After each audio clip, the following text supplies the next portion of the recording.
nosotros ya tuvimos una primera entrevista hablando de las características de este espectro autista y esta palabrita que por ahí nos resulta rara, ¿no? Al principio, pero ¿querés dar un panorama chiquitito como para poder entrar en tema a la gente que no te escuchó la otra vez y que pueda Sí, entender la nota desde el principio? totalmente. Sí, porque es verdad, cuando uno habla de espectro autista hay gente que se le viene como un fantasma, ¿no? Con la palabra espectro es como, ¿qué quiere decir espectro? Y la verdad que la palabra espectro hace referencia a una gran heterogeneidad, como a un espectro de colores, ¿sí? Que tenés todos los colores dentro de ese espectro. Bueno, es lo mismo, dentro de lo que es el espectro autista tenés una gran variedad y diversidad de características, por eso ya habla del espectro.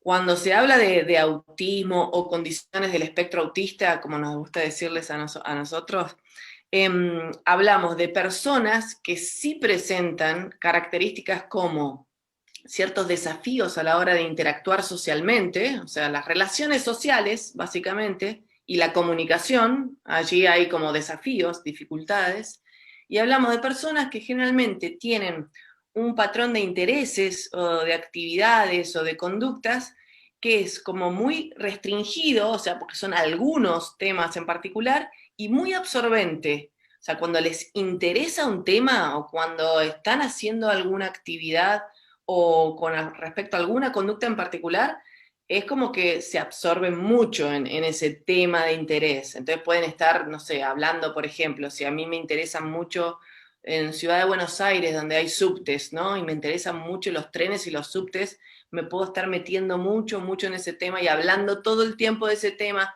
e investigando y leyendo sobre ese tema. Bueno, eso es un interés restringido, lo que llamamos nosotros. Ok, es un interés desmedido, digamos, o sea, que se diferencia del resto de los intereses, porque por ahí a los chicos les gustan los dinosaurios, y hay muchos chicos que les gustan los dinosaurios, pero no quiere decir que estén dentro del espectro. Exactamente. La diferencia es a veces el foco, que a veces son temas que no son comunes, ¿sí? Porque los dinosaurios es verdad, y los planetas son temas muy comunes para los niños, pero si viene alguien y se interesa mucho por todos los semáforos que hay en la ciudad, es un tema atípico entonces, o es atípico en el foco o es atípico en la intensidad. ¿Sí? En la cantidad de tiempo a la cual yo me dedico, o sea, porque a mí me pueden gustar los dinosaurios, pero si no hago otra cosa que hablar de dinosaurios con cada persona con la que me cruzo, ahí a veces se puede tornar como, o sea, llama la atención. Que a ver, no hay nadie que haya dicho cuánto tiempo tenés que dedicarle a un interés y qué está bien y qué está mal, ¿no? Porque desmedido. Bueno, ¿bajo la vara de quién? Simplemente que es la característica que hay mucho tiempo dedicado a un interés que es muy fuerte y con mucha memoria muchas veces. Entonces, son personas que se hacen expertas en determinados temas.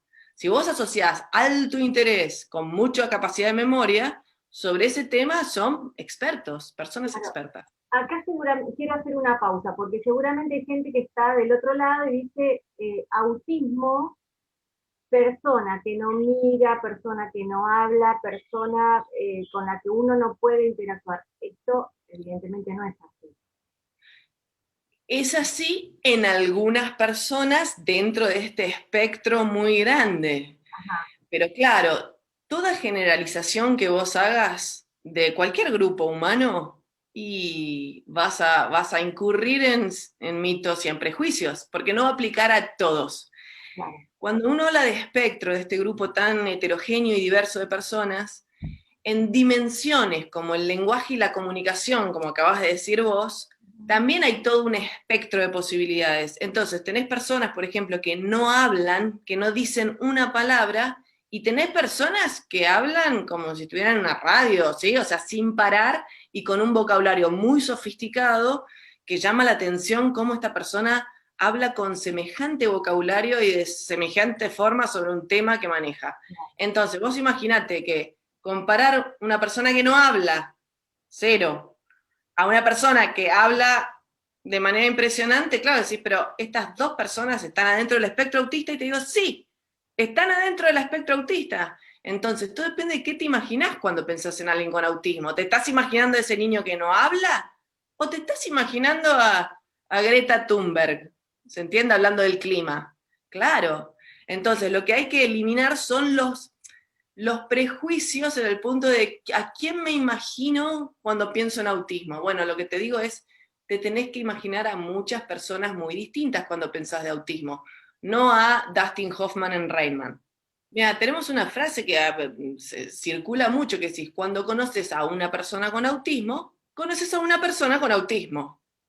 Punto. O sea, conoces a esa persona. No es que conoces a las personas con autismo por conocer a uno. No es lo mismo que, bueno, conozco a una persona rubia, entonces conozco a todos los rubios. No. Pues no. Cada persona puede ser rubia, pero son todas diferentes. Ahora, qué difícil llegar al diagnóstico con todas estas diferencias, ¿no?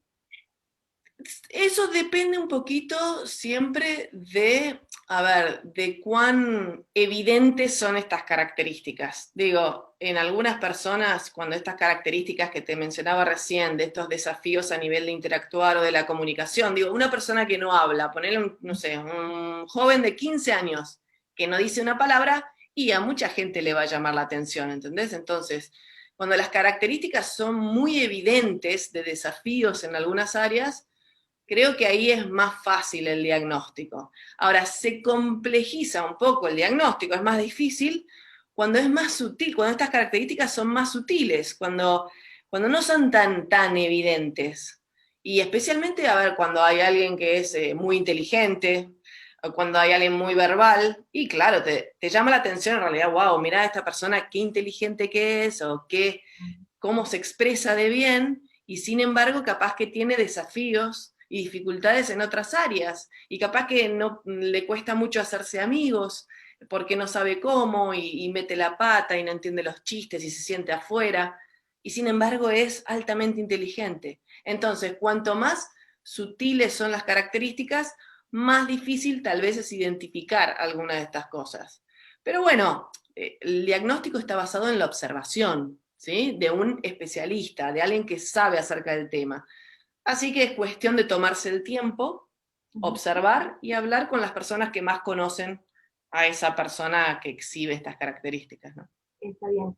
Siempre nos imaginamos o hablamos de por ahí un niño, pero ¿qué pasa cuando estos niños van creciendo o por ahí personas que llegan al diagnóstico un poco más tarde? Porque ahora es más común hablar de este espectro, pero antes no se hablaba nunca de esto, ¿no? Entonces, tal vez haya muchos adultos que no tengan diagnóstico, pero que no dejen de ser autistas. Eh, Mira, en Estados Unidos, ahora, hace muy poquito, mencionan estas cifras, que una de cada 54 niños y niñas en edad escolar tiene una condición del espectro autista, y que uno de 45 adultos tiene una condición del espectro autista. ya, Claro, ¿qué es lo que indica? Uno de cada 45, yo siempre digo, pensá en tu red de amistades y familiares. ¿Tenés a 45 personas? claro, Amigos, familiares, conocidos, gente del trabajo.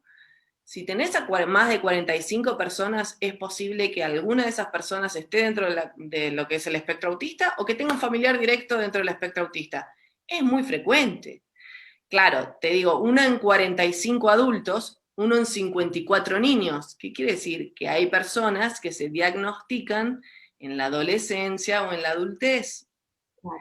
Y es muy importante, es verdad que siempre el foco ha estado, en el pasado al menos, muy puesto en los niños, en las niñas, en el desarrollo temprano, en lo que hacemos de manera temprano, y la mirada tal vez no es tan fuerte sobre los adolescentes, sobre los adultos, y ni que te digo sobre los adultos mayores, que también es un rango etario como muy importante.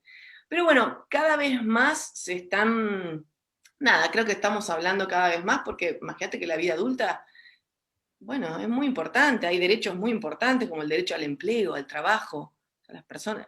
¿Qué pasa con los adultos dentro del espectro autista? El 80% está desempleado. Digo, esto es muy por arriba del grado de desempleo de la población en general. Y no porque no tengan las habilidades como para trabajar. A ver, cualquier persona puede trabajar con los apoyos necesarios. Ahora, que haya un 80% de adultos dentro del espectro autista desempleados, estamos hablando de un derecho humano universal, que es el derecho al empleo, estamos hablando de que ahí hay una barrera, digamos, que tenemos que sortear. Lo mismo digo para lo que es la vida independiente, ¿no? Otro gran derecho humano universal, el derecho a la vida independiente, a tomar las decisiones sobre su propia vida, controlar su vida. Bueno, ¿cuántas veces incurrimos en que hay otras personas que están tomando decisiones sobre la vida de una persona que tiene algún tipo de condición o de desafíos? Bueno, son cosas que tenemos que revertir y esto es muy importante. Obviamente que no se empieza en la vida adulta a trabajar sobre la autodeterminación y sobre la toma de decisiones. Es algo que tenés que trabajar desde que son niños. Pero bueno, es uno de los puntos que tenemos que estar todo el tiempo como mirando con mucha atención. Ni te digo el derecho, no sé, a formar una familia, a tener pareja, a la sexualidad, a la afectividad. Sí, digo, hay muchas dimensiones humanas que nos dejan pensando y por eso a nosotros nos gusta mucho pensarlo desde los derechos humanos, ¿sí? Pensar a esto como diciendo, vamos a pensar a todas las personas como sujetos de derechos, como lo que son.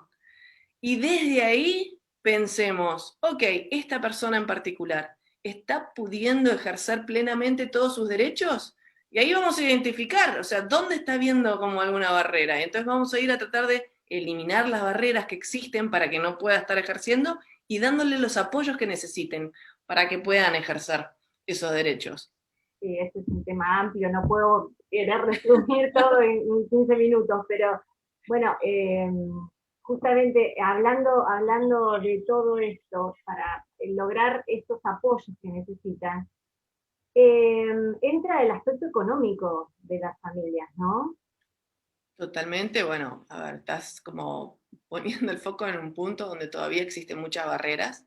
Ujú. Barreras económicas, ¿no? O sea, no debería, cuando hablamos de ejercicio de derechos, no deberían interponerse barreras ni de tipo económico, ni de tipo geográfico tampoco, que también son barreras que muchas veces identificamos.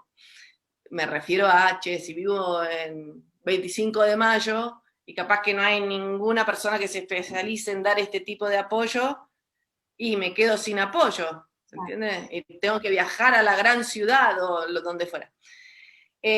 Pero lo económico es un tema muy importante y todo lo que es espectro autista, mirá, nosotros hicimos una encuesta hace unos 4 años atrás donde veíamos que casi la mitad de las familias alguno de los padres tenía que dejar de trabajar o reducir horas en el trabajo. Esto también significa una disminución de ingresos. Ahora, desde los papeles y desde la ley, todo el tiempo se dice, todo el tiempo y con mucha claridad, que todas las personas tienen derecho a acceder a los apoyos que necesitan. Ahora, esto también va a depender de cada sistema de, por ejemplo, salud en cada país. Cuando hablamos de apoyos, no hablamos solo de apoyos en salud, que vendrían a ser las terapias y los tratamientos, porque hay otro tipo de apoyos que no tienen que ver específicamente con la salud.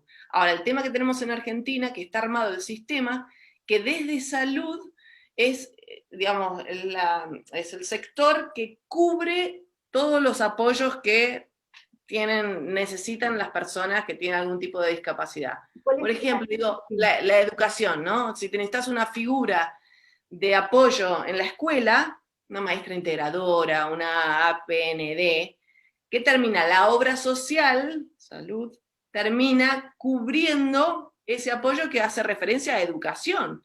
No es un apoyo, ¿entendés?, terapéutico. Bueno, eso genera muchos problemas. Obviamente está, uno, el tema depende si tenés obra social, si tenés medicina prepaga o si no tenés cobertura en salud. Porque ahí va a depender quién es el financiador de los apoyos que necesitas. claro.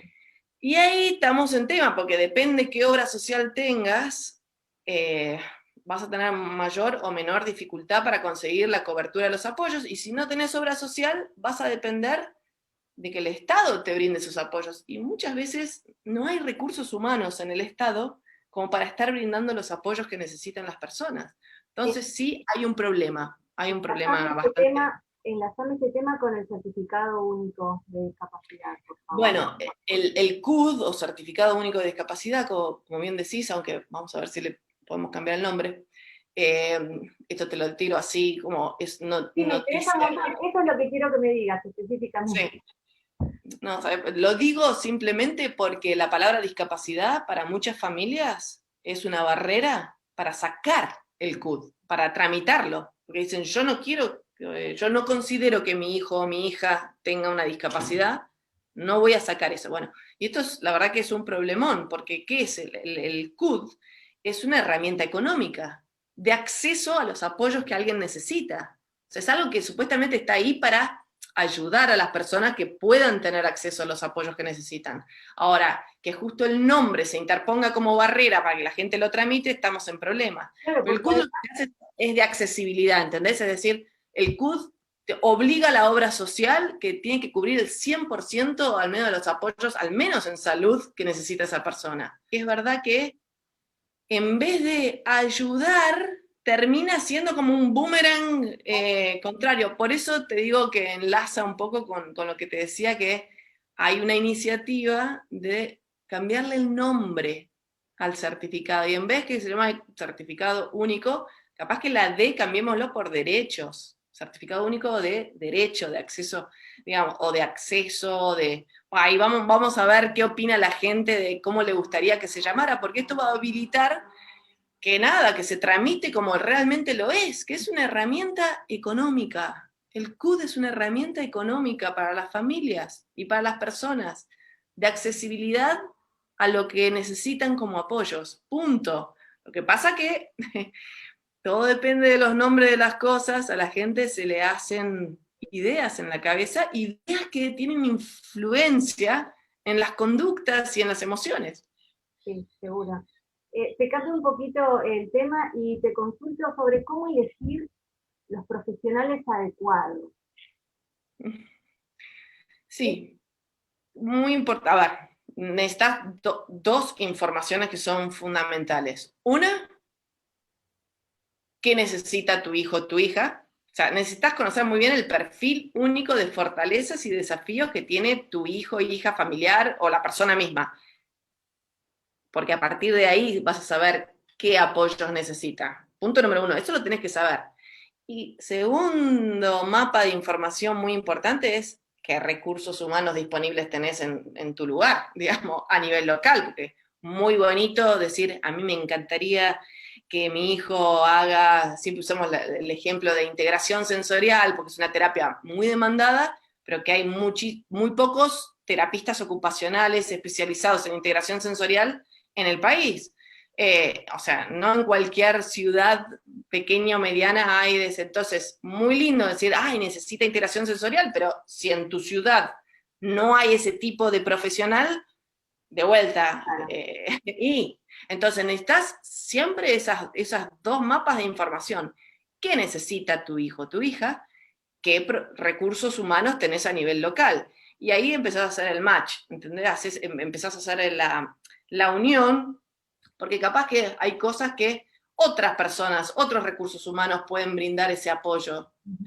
Y lo que sí es muy importante es conocer el perfil único, porque todo el traje a medida del que hablamos siempre está diseñado en relación a ese perfil único, de verdad, no es solo decirlo esto, es de verdad que está diseñado para la singularidad de esa persona y de esa familia y de ese contexto local.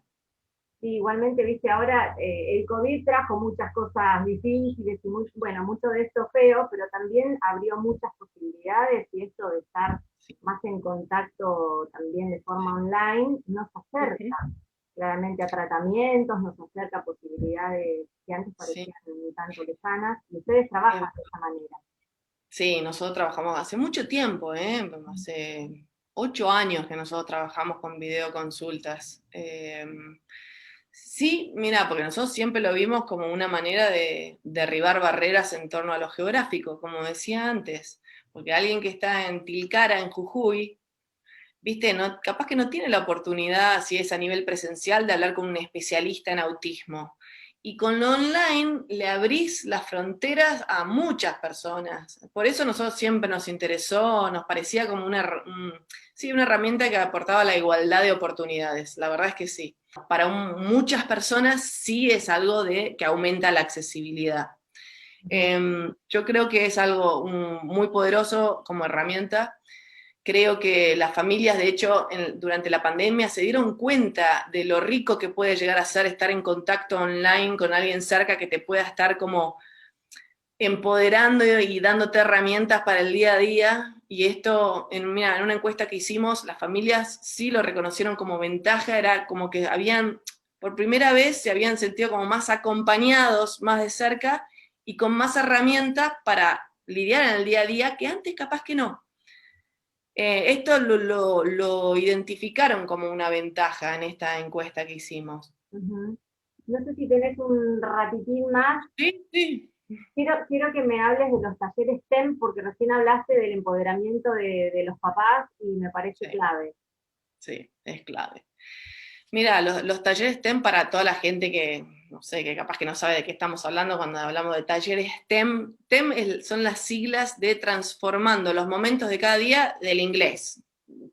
Quedamos con TEM porque si hacíamos en castellano, o sea, no se entendía. Entonces quedó Transforming Everyday Moments, eso es lo que significa TEM. Y es un taller gratuito de 2 días donde que está destinado a familiares, o sea, padres, abuelos, familiares de niños y niñas menores a 6 años, con diagnóstico dentro del espectro autista, con poco lenguaje. En este taller lo que se hace es fomentar, digamos, es brindar herramientas a los padres para saber cómo enganchar con sus hijos, cómo jugar, cómo estimular la comunicación, cómo cambiar la mirada en realidad, hay mucho de eso.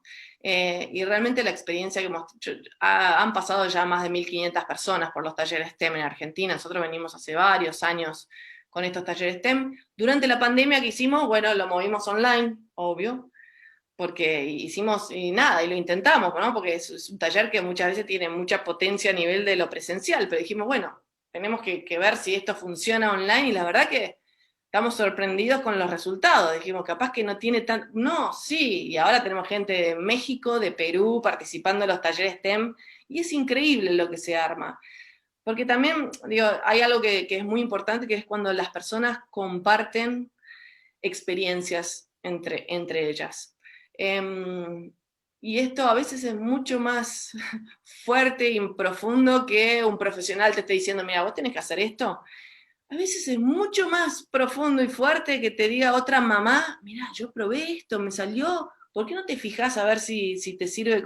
Bueno, eso lo demuestra una y otra vez el taller tema. Así que hacemos uno por mes. Ahora tenemos un micrositio, aprovecho para tirar el chivo, ¿no? Pero que es Todo. www.tem.panacea.org de organización, donde la gente se puede inscribir. Hacemos uno por mes y hay como mucha información ahí. Y creo que, bueno, nuestro sueño siempre fue que el taller TEM, además al ser gratuito y todo, se implementara como política pública para toda familia que acaba de recibir un diagnóstico de su hijo o hija dentro del espectro autista. Y ese es nuestro, al menos lo estamos intentando, Sí, que así sea. están trabajando muchísimo en eso. Bueno, esto Sí, es parte de lo que ustedes hacen orientado a las familias, pero también hay un trabajo orientado a la generación de proyectos de ley y sí. de cosas. eh, Eso me encanta a mí particularmente. Últimamente es mi pasión, es la incidencia en políticas públicas. Y porque es uno de los lugares donde realmente podés cambiar la vida para mejor a muchas familias. Ujú. Eh, y cuando tenés acompañamiento desde, nada, desde el Estado, o sea, es fundamental, desde el Estado y de las leyes. Y si tenés personas que ocupan roles de poder y de toma de decisiones que se suman a la causa, ahí bingo. Pero bueno, por suerte, como es tan frecuente este tema del espectro autista, tenés a muchas personas que son funcionarias o son legisladores que tienen a alguien cerca. Y esas son las personas que muchas veces transforman realidades desde su lugar, ¿no? Y Ujú. esto de las políticas públicas es muy importante. Te decía lo del CUD, eso es una movida en incidencia en políticas públicas. Cambiar el nombre del certificado único de discapacidad. Estamos trabajando mucho sobre un tema más de la adultez ahora, que es la regulación de la asistencia personal, que es un apoyo para la vida independiente. ¿sí? Figura de apoyo que casi no está, hay como un agujero, hay un vacío en relación a qué es la figura de asistente personal para la vida adulta, que es un apoyo para esto del derecho a la vida independiente, ¿sí? Un asistente personal puede ser tus manos, tus piernas, tus oídos, puede ser tu boca, te puede ayudar con los desafíos que tengan. Si tenés desafíos a la hora de comunicar, va a ayudar para lo que es la comunicación. Si sos usuario de silla de ruedas y no puedes caminar, tal vez va a ser quien pueda empujar la silla de ruedas, por ejemplo. No sé. Depende, cada persona necesita como un perfil de asistente personal, pero es algo que no está, la figura aparece en la Convención sobre los Derechos de las Personas con Discapacidad, muy claramente, en su artículo 19, relacionado con la vida independiente, pero en Argentina no tenemos legislación al respecto, entonces estamos trabajando mucho sobre un proyecto de ley nacional que regule la asistencia personal y promueva la vida independiente de las personas con discapacidad. Bueno, hay muchísimo, muchísimo para Sí, hablar. hay un montón. Es más, si hay alguien interesado del otro lado, puede entrar, hay información, hay vivos Sí. todo el tiempo Sí. en las redes de Panacea, en Aquí y Ahora, que también es Sí, un canal de YouTube. también. Ese es el canal YouTube de Panacea. Yo los invito al canal YouTube, la verdad que lo estamos nutriendo mucho, hace mucho tiempo, y ahí hay muy linda información, o sea, de altísima calidad. Y, por entrevistas, por ejemplo, el programa Aquí ahora llegamos a las 40 entrevistas referentes, no tienen desperdicio. A referentes o a personas que dan su testimonio en primera persona, ¿no? Justo hoy, hace poquito publicábamos el testimonio de Bruno, que es un niño que habla, y realmente yo invito a la gente a acercarse y mirar, porque muchas veces, y hoy, en el mundo de hoy, los videos son como la forma en la que la gente accede a la información, ¿no? Porque la gente ya no lee, no. Pero un video te lo mira, capaz, un minuto por lo menos te lo mira. Entonces, la verdad es que para todos los que quieran aprender un poquito más, nuestro canal YouTube en Panacea, nuestra página web que ahora está por ser actualizada, nuestras redes sociales, nuestro curso, nuestra plataforma de capacitación online, o sea, cursos.panacea.org, donde hay muchos cursos online para la gente que quiera aprender sobre algunas temáticas específicas. Digo, tratamos de... ¿Para profesionales o para cualquiera? Para cualquiera. Ah. Para profesionales y también para docentes y también para familiares. O sea, no sé, hay un curso de construyendo el lenguaje, eso es para familiares, por ejemplo, pero si quieren hacerlo profesionales también lo pueden hacer. Sobre integración sensorial, sobre problemas de conducta, sobre sexualidades, sobre derechos. Hay una abogada que hace derechos de las personas que tienen condiciones del espectro autista, sobre asistencia personal, sobre vida adulta, sobre, no sé, ahora seguro que me estoy olvidando sobre juego. Hay un montón. La verdad es cuestión de entrar a la plataforma y decir, a ver, sobre autocuidado. Un tema, otro, son temones, ¿no? Pero sobre autocuidado. Sí, sí. Bueno, Bueno, ahí tiene a disposición todo, así que para la gente que esté interesada, entren al lugar, está ahí, la información está ahí. genial. Alexia, sos una genia de verdad. Nos encanta escucharte y te vamos a seguir convocando para seguir hablando de esto, visibilizando muchísimo más y seguir aprendiendo, pensando que del otro lado de la pantalla tal vez sirva en alguna familia. Ya, bueno. Totalmente, así es. Bueno, gracias a vos siempre por la amabilidad de siempre y es un gusto conversar así. Un beso enorme.